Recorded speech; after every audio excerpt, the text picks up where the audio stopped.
अल बैरूनी इस्लामी इतिहास का वह चमकता सितारा था जिसकी रोशनी सदियों तक विज्ञान की दुनिया में फैलती रही।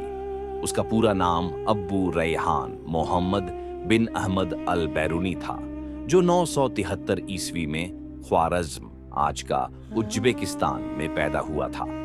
वह न केवल खगोल शास्त्र एस्ट्रोनॉमी का माहिर था, बल्कि भूविज्ञान, जियोलॉजी, गणित, भौतिकी, इतिहास, चिकित्सा और भाषाओं का भी महान ज्ञाता था।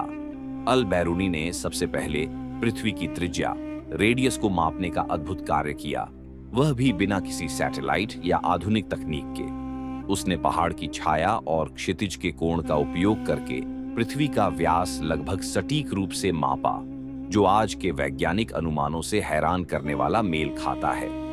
वह पहला व्यक्ति था जिसने यह कहा कि पृथ्वी सूर्य के चारों ओर घूमती है, जबकि उस समय के अन्य वैज्ञानिक और बड़े-बड़े विचारक पृथ्वी को ब्रह्मांड का केंद्र मानते थे।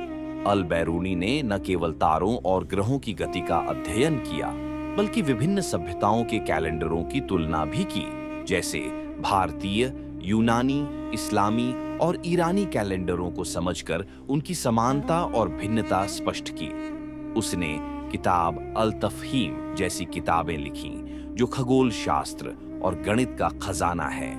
वह कई भाषाओं का जानकार था, जैसे अरबी, फारसी, संस्कृत, यूनानी और सीरियाई। उसने हिंदू विज्ञान और दर्शन पर भी पुस्तकें लिखीं। अल बैरूनी ने भारत की यात्रा की, वहां के धर्म, संस्कृति और भूगोल का गहराई से अध्ययन किया और अपनी प्रसिद्ध किताब तहकीक मा लिल हिंद में सारे अनुभवों को लिखा। हैरानी की बात यह है कि उसने वैज्ञानिक पद्धति, साइंटिफिक मेथड, यानी अवलोकन, प्रयोग और विश्लेषण को ज्ञान की नींव बनाया। इस तरह वह वैज्ञानिक सोच का प्रारंभिक निर्माता था। अल बैरूनी के काम ने न केवल इस्लामी दुनिया में ज्ञान के द्वार खोले, बल्कि यूरोप में पुनर्जागरण, रेनेसांस की नींव भी रखी। वह ज्ञान का सच्चा खोजी था, जिसने अपनी पूरी जिंदगी प्रयोग, अध्ययन और लेखन में गुजार दी।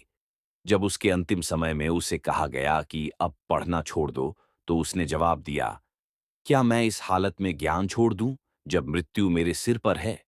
यही था अल बैरूनी, एक महान मुस्लिम वैज्ञानिक, जिसकी खोज, मेहनत और सच्चाई आज के युग के लिए एक प्रेरणा है। अगर आप इसे पीडीएफ या इमेज में भी चाहते हैं, तो बता सकते हैं।